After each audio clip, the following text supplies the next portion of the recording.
In the summer of 1878, a 12-year-old orphan stood beneath a waiting rope for a crime he swore he didn't commit.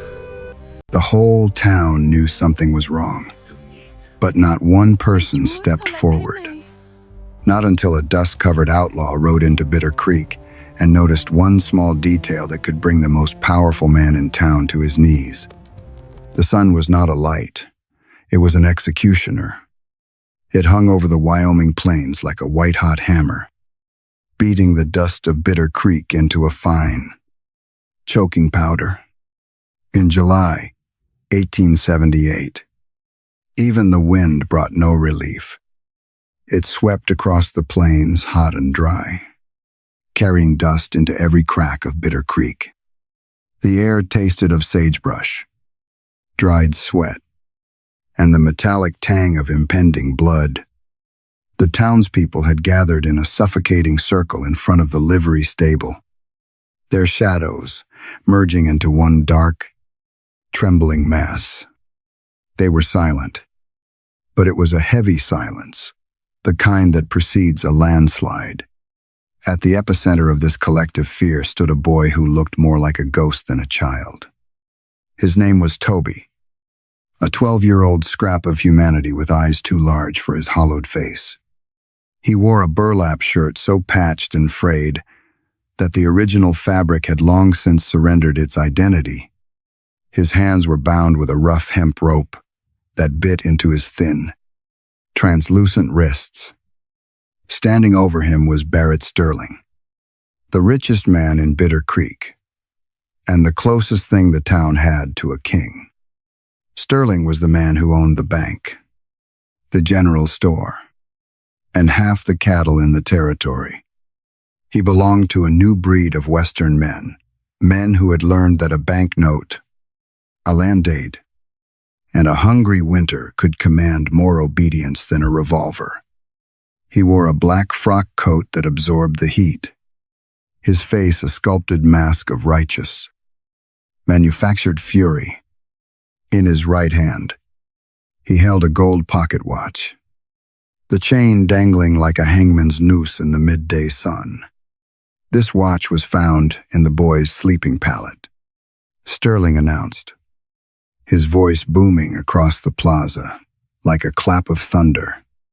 It is an heirloom of the Sterling family, passed down through generations since the War of Independence. Toby shook his head, a single tear carving a jagged path through the grime on his cheek. I didn't take it. Mr.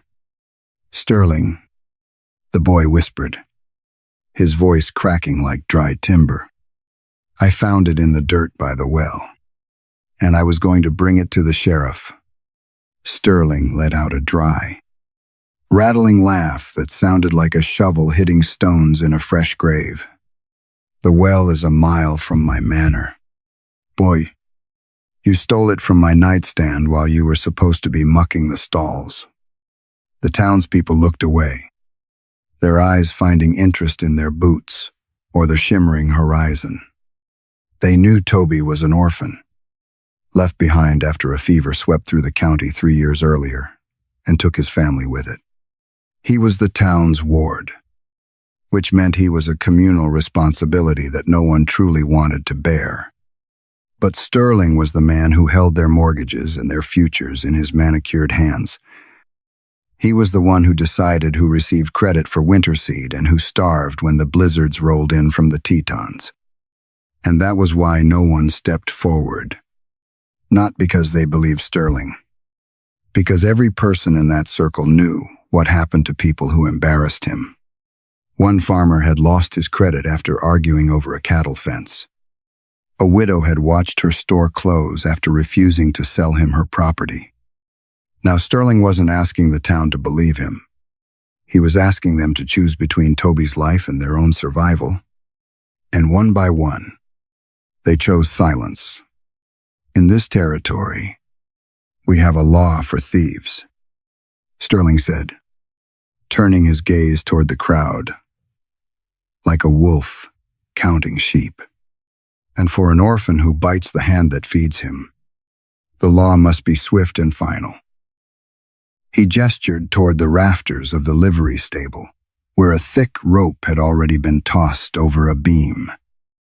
A low murmur of horror rippled through the crowd, yet nobody stepped forward to break the circle.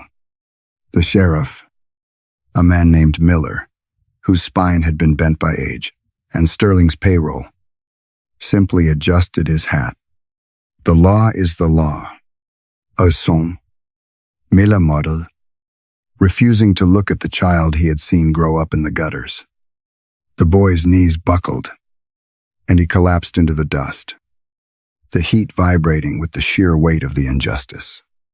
One of Sterling's hired men reached for the rope. Toby saw him coming. "No," the boy whispered. No one answered. The man took another step. Then, a sound broke the stillness, the rhythmic, steady thud of a horse's hooves on the sun-baked street.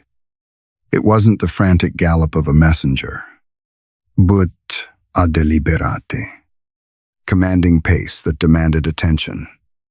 A rider appeared at the end of the main street, emerging from the shimmering heat haze like a vengeful spirit. He rode a buckskin mare, a lean, powerful animal covered in the gray dust of 1,000 lonely miles. The man wore a duster that had once been brown, but was now the color of the very earth he rode upon. A wide-brimmed black hat was pulled low, shadowing a face that looked as if it had been carved from granite. On his hip sat a Colt Peacemaker, its walnut grip worn smooth by years of hard use. The stranger didn't stop at the edge of the crowd. He rode the mare straight through the center of the circle. The animal's shoulders brushed against Sterling's expensive coat, leaving a streak of trail dust on the fine wool. The rider pulled the reins, and the horse came to a dead halt between the trembling boy and the hanging rope. For several long seconds, the stranger didn't say a word. He just sat there. Of the creak of his leather saddle, the only sound in the suffocating air of Bitter Creek, Sterling's face turned a deep, bruised purple as he looked up at the intruder. "This is town business. Stranger," Sterling spot, his voice trembling with a mixture of heat and ego. "Move along, before you find yourself sharing a cell with the thief."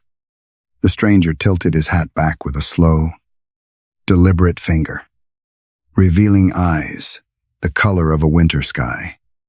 They were cold, clear, and utterly unforgiving.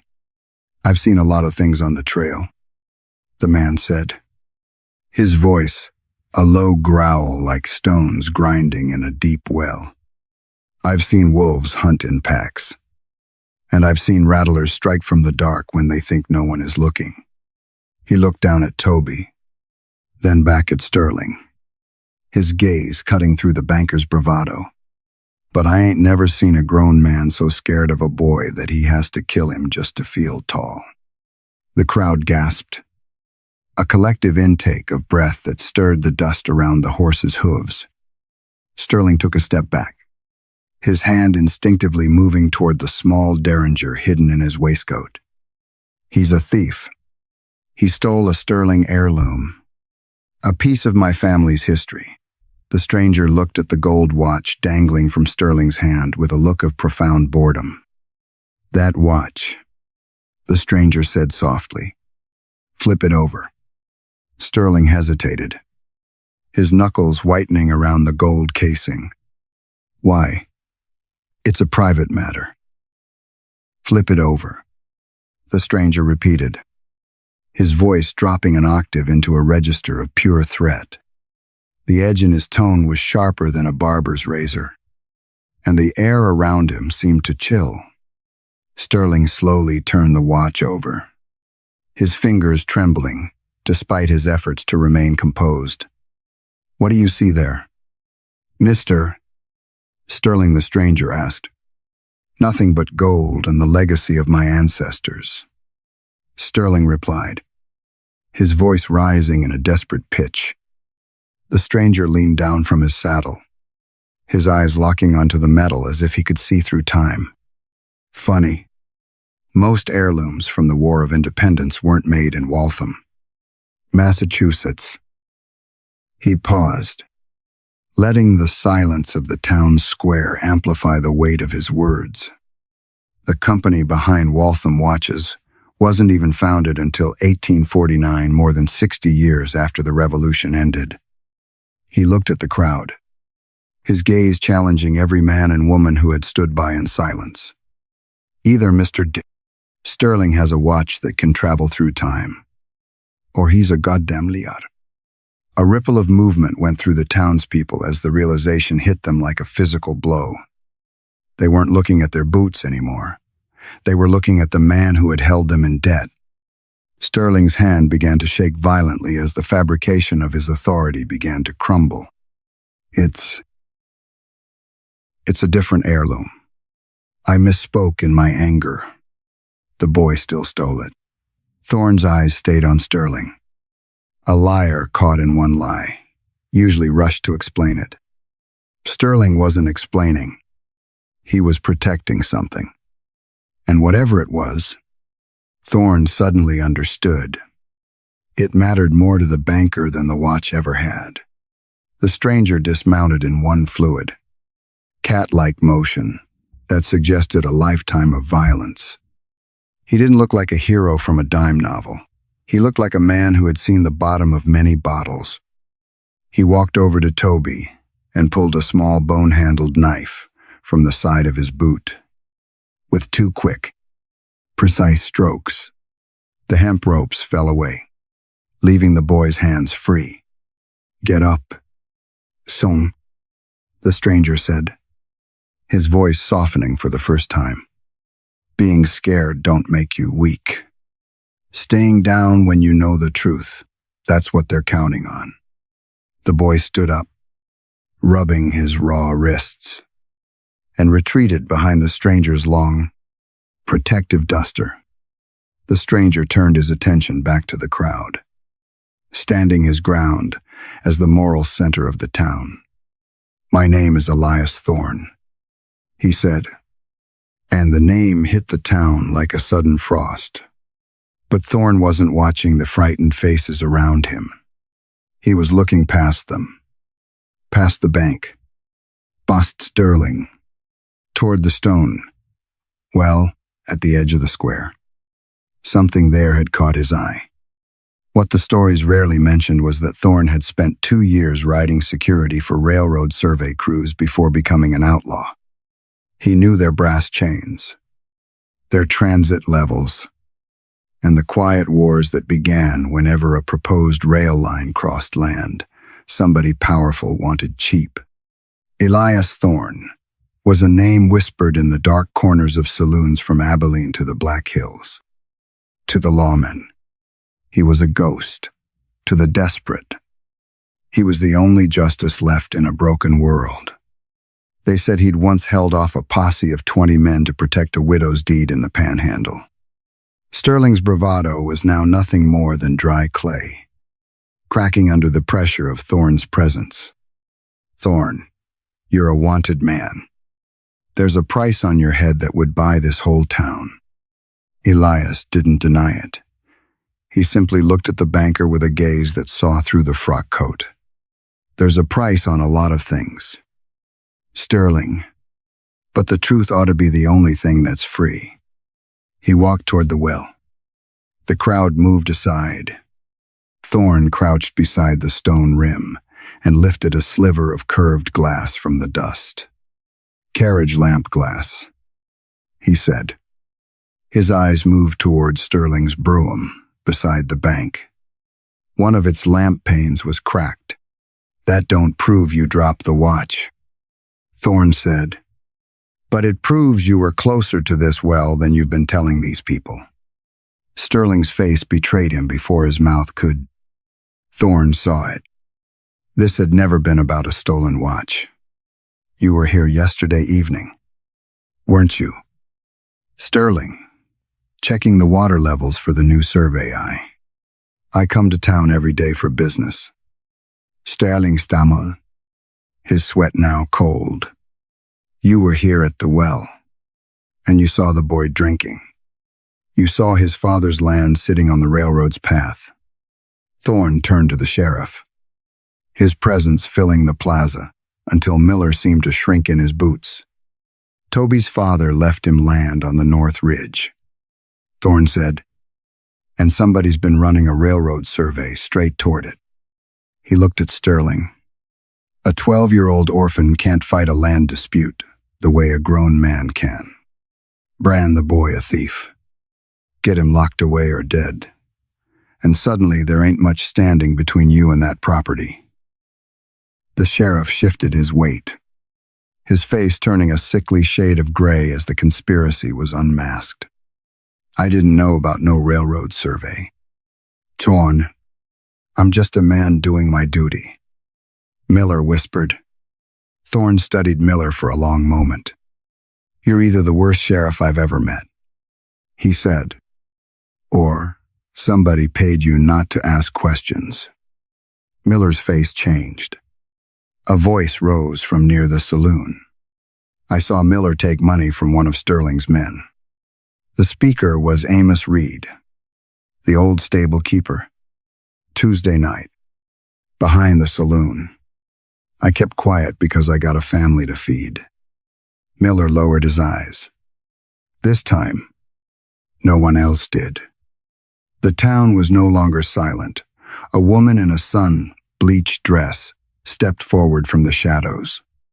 Her name was Martha Vance, a school teacher who had been silenced by the fear of losing her livelihood.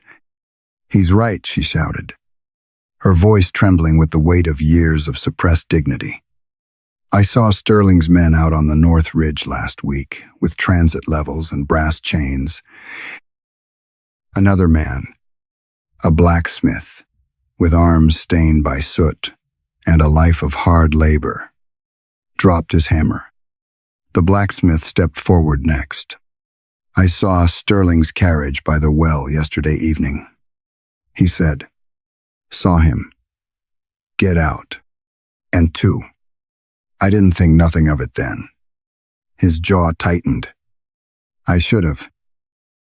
The tide was turning, and the fear that had held Bitter Creek in a stranglehold was being replaced by rage.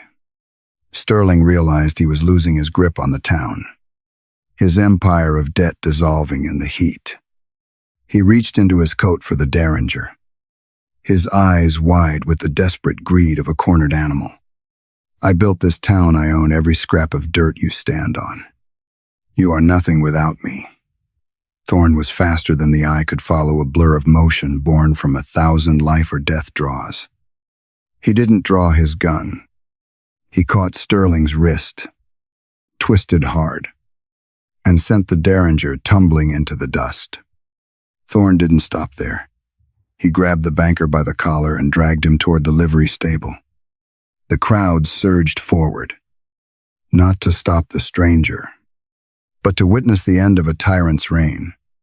Thorne picked up the hemp rope that had been intended for Toby, the rough fibers a symbol of Sterling's cruelty. He didn't put it around the man's neck. He tied Sterling's hands behind his back with the boy's own knots. You nearly let an innocent boy die on a lie, Thorne said. Then he looked at Miller. Now you get one chance to remember what that badge is supposed to mean. He looked at the sheriff, his eyes demanding a choice between redemption and total ruin. Do your job, Miller, or I'll do it for you, and you won't like the way I dispense justice in the dark. Miller swallowed hard, then reached for his handcuffs. Barrett Sterling, you're under arrest. Sterling stared at him, for what Miller finally met his eyes. We'll start with trying to hang a boy on a lie. Sterling screamed and cursed, promising to buy and sell every soul in the county. But no one listened. His hired men, seeing the wind change, had already slipped away into the shadows of the alleyways. For the first time that day, Bitter Creek had no one telling it what to fear. But Toby wasn't looking at Sterling anymore. He was watching Thorne, because the boy had already noticed something the others hadn't. The stranger was preparing to leave, as the sun began to dip below the horizon, painting the sky in streaks of blood, gold, and violet. The town breathed. Martha Vance crossed the street and put both arms around Toby. For a moment, the boy stood stiff as a fence post. Then his face folded against her shoulder, and everything he'd held back that afternoon finally came out. Thorne walked back to his buckskin mare. His movements, methodical, calm, and hauntingly lonely.